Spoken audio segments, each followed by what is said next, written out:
biasanya kita harus meletakkan tangan kanan di bawah dugaan tepi limfa dan tekankan kan di arah limfa. Jadi tetap tangan sebelah kiri kita berada di bawah abdomen. Nah, kita harus meminta penderita bernafas dalam dan rasakan tepi limfa yang akan turun ke kaudal atau menyentuh jari Anda. Jadi kita bisa merasakan apakah ini benar limfa atau tidak. Kemudian ukuran pembesaran mengikuti garis Schaffner. Jadi garis Schaffner ini adalah garis imajiner yang dibuat mulai dari pertengahan arkus kosta kiri melalui umbilikus menuju ke sia sebelah kanan. Ya, jadi garis ini dibagi menjadi 8 skala Schaffner biasa. Ini cara-caranya. Kemudian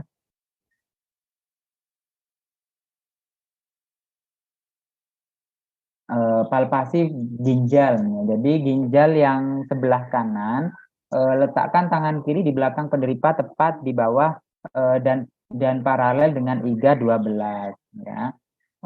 Ujung jari tepat di sudut caustovertebra kanan, kemudian dorong ginjal ke arah ventral. Nah, ini caranya. Cara pemeriksaan ginjal, ya, tangan sebelah kiri kita berada di bawah, tangan sebelah kanan kita menekan ke dalam dan meraba bagaimana apa namanya ukuran. Ya, minta penderita untuk melakukan inspirasi dalam. Nah, penderita biasanya disuruh ekspirasi bersamaan kita melakukan penekanan pada saat kita melakukan penekanan secara dalam. Nah, ini penderita disuruh tarik nafas dalam. Ya. Sama pemeriksaan ginjal bisa ginjal sebelah kanan dan ginjal sebelah kiri. Juga bisa melalui daerah punggung atau untuk pemeriksaan apa namanya nyeri ketok pada ginjal. Nah, ini biasanya dilakukan penekanan atau pukulan pada sudut costovertebrae. Nah, ini biasanya ditekan. Apakah ada dia mengalami gangguan nyeri pada ginjal. Nah, ini cara-cara teknik yang bisa kita lakukan pada pemeriksaan ginjal. Nah, ini caranya ya. Jadi biasanya apa namanya di sini pada aneurisma aorta adalah dilatasi patologis aorta biasanya karena adanya aterosklerosis gitu. Jadi aorta abdominal yang hanya apa namanya yang berliku-liku mungkin sulit dibedakan karena adanya aneurisma atas tidak. Kemudian pembesaran aorta yang jelas di sini akan menunjukkan adanya penilaian dengan ultrasonografi. Jadi kita tetap pada pemeriksaan abdomen untuk menegakkan suatu diagnosa tetap kita harus melakukan pemeriksaan penunjang ya sesuai dengan aspek dokter. Nah, yang berikutnya adalah teknik penilaian ya. Mulai dari acid test, kemudian adanya appendicitis, ada cholecystitis akut, adanya hernia dan massa di dinding perut. Nah, ini acid test ya. Pada acid test ini arahnya keluar ya.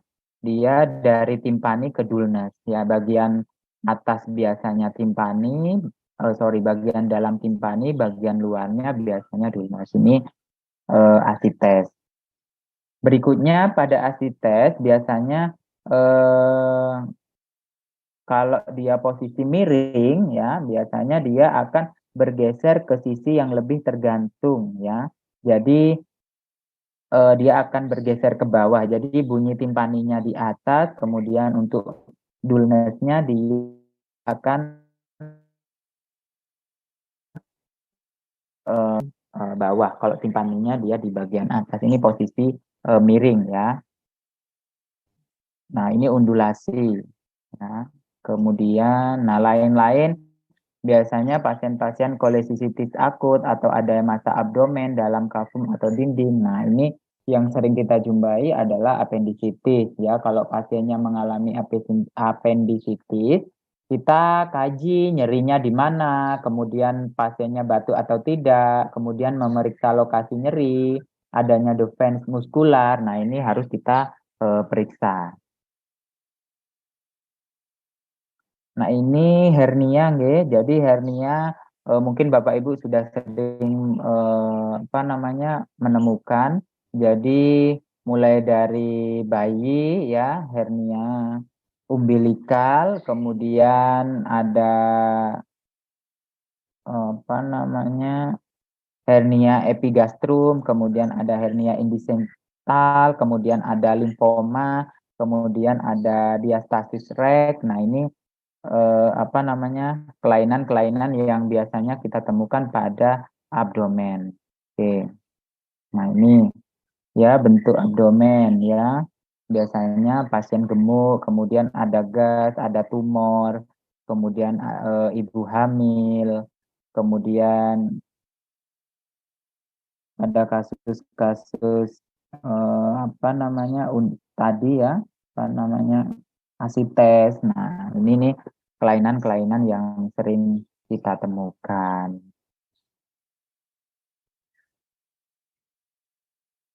Nah, ini juga sama ya, suara-suara bising usus yang biasanya dapat kita dengarkan pada pasien-pasien yang biasanya mengalami gangguan pada pada abdomen gitu ya. Oke. Sampai di sini Bapak Ibu mungkin ada yang ingin ditanyakan atau didiskusikan, monggo saya persilahkan. Bapak mau bertanya. Oke, monggo.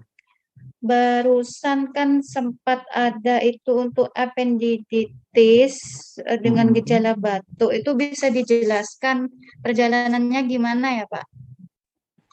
Oke. Kenapa pada saat tadi ada di sini, nggih? Nah, kenapa batuk ya pada appendicitis? Jadi kita di sini biasanya batuk itu keluhan pada pasien appendicitis ini keluhannya juga ada keluhan batuk.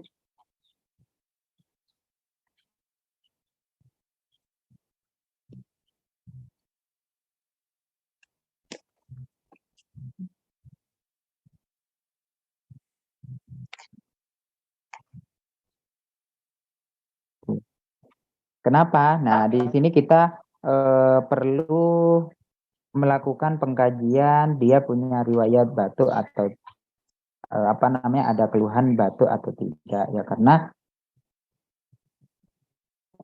secara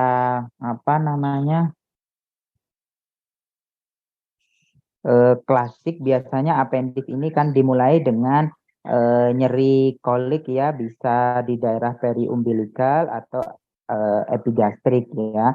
Kemudian dia pasti akan menjalar atau terlokalisasi pada iliaka kanan. Nah, ini biasanya karena adanya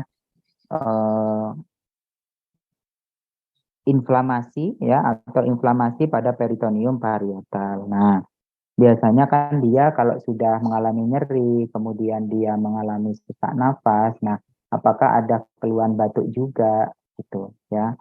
Kalau sudah ada infeksi biasanya nyerinya hebat, kemudian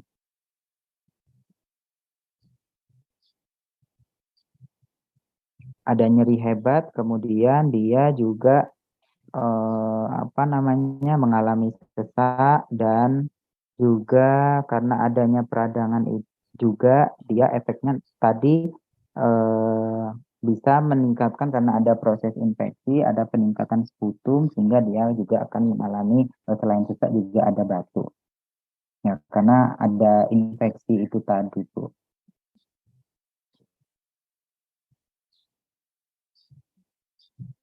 Tapi gejala yang paling sering kita temukan kalau sesak itu mungkin ya, kalau batuk itu jarang, tergantung dari kondisi dari appendicitisnya. Yang sering kita temukan biasanya nyeri ya, nyerinya pada daerah periumbilicus ya, nyeri hebat biasanya ya, tergantung karena ambang nyeri seseorang itu berbeda-beda ya, tergantung nyeri yang dirasakan. Makanya nyeri itu paling utama yang harus kita kaji nyerinya di mana, kemudian skalanya berapa. Nah, itu yang perlu dikaji. Gitu. Ya, baik. Terima kasih, Pak. Oke, sama-sama. Pak, mau bertanya. Oke. Tanda gejala yang paling menonjol untuk membedakan antara peritonitis sama ileus apa, Oke? Mohon penjelasannya. Terima kasih. Gimana Pak? Gejala? Gejala yang membedakan itu pasien apakah datang dengan peritonitis atau ileus. Yang paling membedakan, Pak. Ya, jadi waktu pemeriksaan fisiknya kita bisa pas gitu, Pak. Oke, ya. Mungkin ada Bapak Ibu ini yang pengalaman mungkin yang terutama di di rumah sakit ya pernah menemukan kasus-kasus ya, mungkin bisa sharing dulu.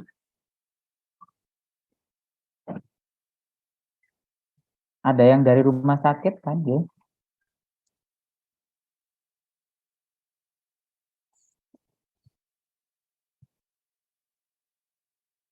Monggo Bapak Ibu.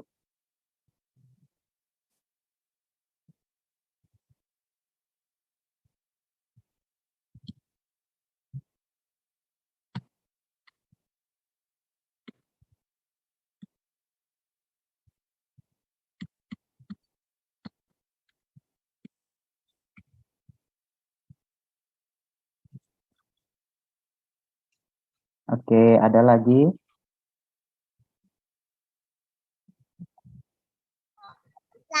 Mohon maaf Pak, tentang apa tadi? Baru terlempar keluar area Zoom. Mungkin perbedaan ya pada saat kita melakukan pemeriksaan fisik antara peritonitis dan ileus. Jadi pada saat ada pasien datang, oh ini pasiennya peritonitis, oh ini pasiennya ada masalah pada ileus. Nah, mungkin gejala gejala yang khas ya pada perbedaan dari kedua penyakit tersebut apa pada saat kita melakukan pemeriksaan fisik, gejala khasnya apa.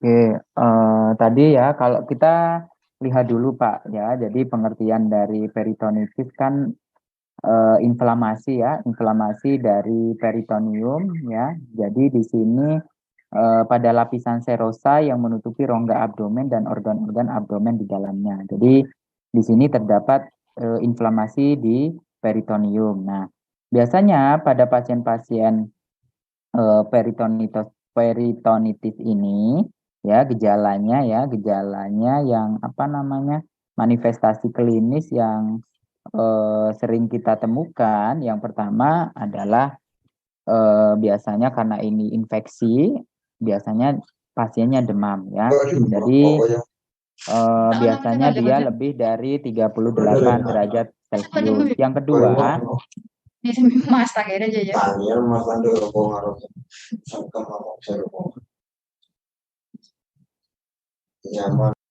oke, yang kedua mual muntah ya.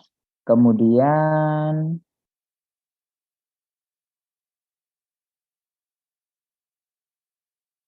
biasanya pasiennya juga mengalami sesak nafas ya, karena biasanya terdapat cairan dalam abdomen yang dapat mendorong diafragma, mengakibatkan biasanya pasien sulit bernafas gitu. Kemudian kalau ileus ya, nah kalau ileus ini biasanya kan keadaannya biasanya usus itu tidak mampu melakukan kontraksi peristaltik untuk menyalurkan isinya ya. Jadi ileus paralitik ini biasanya tanda gejalanya biasanya dia adanya distensi pada daerah abdominal, kemudian juga ada anoreksia, kemudian ada mual atau obstipasi juga ya. Kak, jadi untuk perbedaannya karena peritonitis itu adanya infeksi, biasanya khasnya ya selain nyeri pada daerah abdomen, kita cek dulu suhu tubuhnya, apakah dia mengalami demam atau tidak. Ya, tapi untuk menegakkan diagnosa suatu penyakit kita tetap harus melakukan pemeriksaan penunjang untuk memastikan apakah pasien tersebut mengalami peritonitis atau pasien tersebut mengalami ileus gitu. Mungkin seperti itu, Pak. Atau mungkin ada teman-teman, Bapak Ibu semuanya yang pengalaman di rumah sakit gitu, ya, bisa di-share di sini, nih, monggo. Nggih, terima kasih Bapak. Oke, ada lagi Bapak Ibu atau mungkin ada yang menambahkan?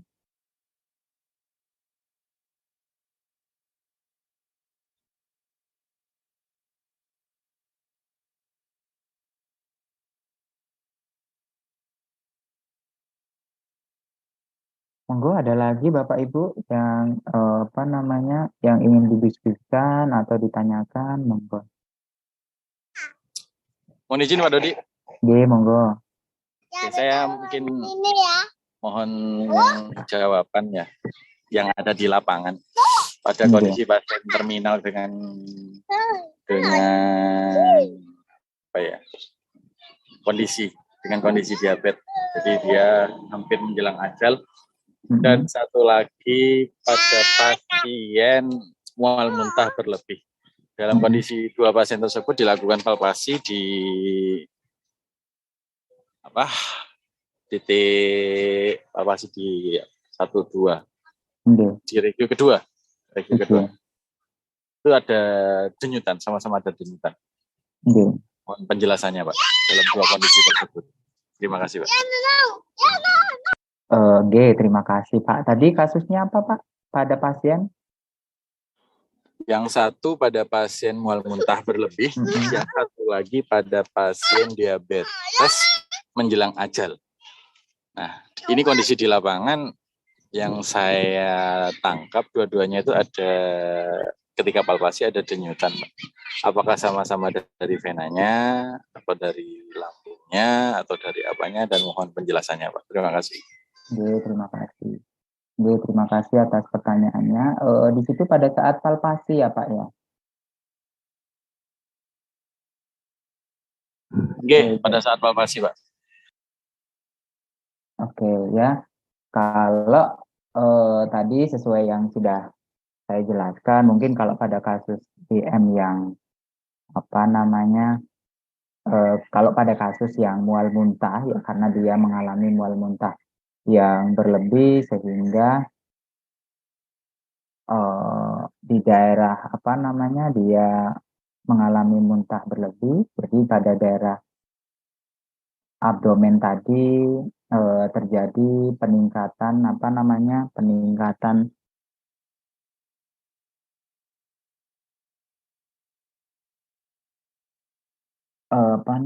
bising usus ya. Jadi memang terjadi peningkatan atau penurunan. Tapi kita harus melihat Pak, apakah yang pertama yang kita lihat karena ini berhubungan dengan ada ini ya, apa namanya detak yang bisa kita rasakan ya, mungkin di situ pada saat kita melakukan pemeriksaan abdomen apakah ada kelainan jantung atau tidak ya, khususnya pada pasien DM ya, terutama pasien-pasien DM juga biasanya berpengaruh ya pada jantungnya, biasanya dalam keadaan-keadaan yang disebabkan oleh payah jantung ya. Jadi di sana mungkin adanya bendungan atau hepatomegali ya, biasanya pada pasien-pasien asites. Nah ini biasanya juga menyebabkan adanya bendungan pada daerah ventrikel kanan sehingga akan merangsang adanya nyeri ya pada hepar, kemudian ada regurgitasi pada trikuspid yang trikuspid dan juga teraba ada denyutan ya pada daerah hepar sesuai dengan kontraksi ventrikel. Nah ini yang perlu kita periksa kalau di puskesmas itu kan pemeriksaan penunjangnya mungkin hanya EKG ya Pak ya. Tapi dari EKG sebetulnya kita bisa melihat apakah ada kelainan pada jantung atau tidak. Biasanya karena adanya regurgitasi yang menyebabkan ada denyutan ya pada hepar. Nah, biasanya itu adanya kontraksi pada ventricle ya, yang biasanya kadang-kadang juga bisa disertai dengan bendungan pada daerah hepar. Ya, biasanya seperti itu Pak. Jadi kita lebih lihat kondisi pasien terkait pemeriksaan jantungnya juga.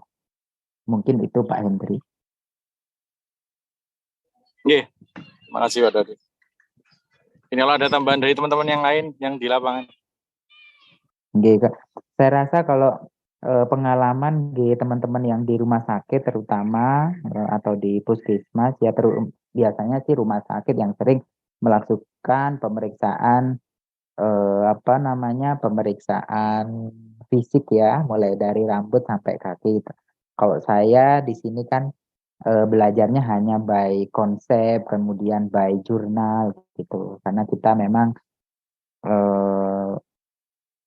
di lapangan saya mungkin pas waktu D3 profesi gitu, di S2 pun kita di lapangan hanya enggak lama gitu ya, enggak lama seperti Bapak Ibu Ada kan. yang raise hand itu Pak? Oh nggih, siapa? Bu Leli. Nggih, monggo Bu.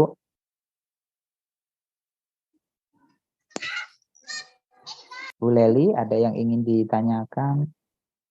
Kalian saya screen nggih. Maaf Pak. Nggih, ada yang ditanyakan? Monggo.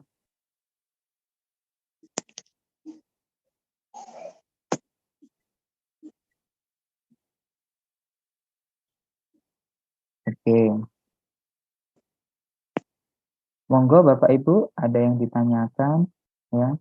Yang belum sholat asar, monggo bisa sholat. Saya kan sudah selesai ini. Cuman melihat apa? Oke, monggo Bapak Ibu, ada yang perlu didiskusikan lagi untuk presensi yang pre tadi ya, silakan jenengan absen dulu. Nanti yang postnya akan saya kirim di grup G untuk Oke Pak, siap. Oke. Sampun ya Bapak Ibu. Ampun. Oke, ya kalau tidak ada yang didiskusikan mungkin saya rasa cukup ya. Saya akhiri pertemuan kita kali ini ya. Saya mohon maaf jika ada salah kata. Saya tutup. Wassalamualaikum warahmatullahi wabarakatuh. Untuk absen akan saya kirim di grup G. Terima kasih banyak ya Bapak Ibu. Waalaikumsalam warahmatullahi wabarakatuh. Waalaikumsalam warahmatullahi wabarakatuh.